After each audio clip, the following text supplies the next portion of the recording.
Wij zijn bezig met de voorbereidingen voor de glazen huisactie. Dat doen we elke jaar. En daarmee willen we graag cadeaus ophelpen van de band van de ouders aanwezig zijn op de voedselbanken in Kolm, Dantemediel en Dokkum. En hierachter u staat de donatiecontainer, zouden we dat noemen. En dit is de voorbereiding op de actie die we op 26 november hebben.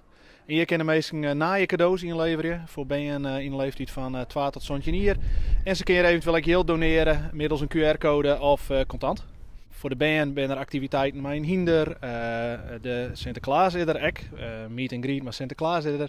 We gaan een skihut, we hebben nog van alles verkeerpje om op die manier zo vol mogelijk geld in te zamelen om het goede doel te stiepen. Het is natuurlijk een succes dat we iedereen, alle band, van cadeaus voorzien kennen. En het is wel zo en daarom vragen we iedereen om rijkelijk te doneren, om het zo te zeggen. Want het aantal mensen wat zinvoudig op de voedselbank aanwezig is, groeit natuurlijk nog steeds. En daardoor ook steeds meer band die we graag een cadeautje aan willen.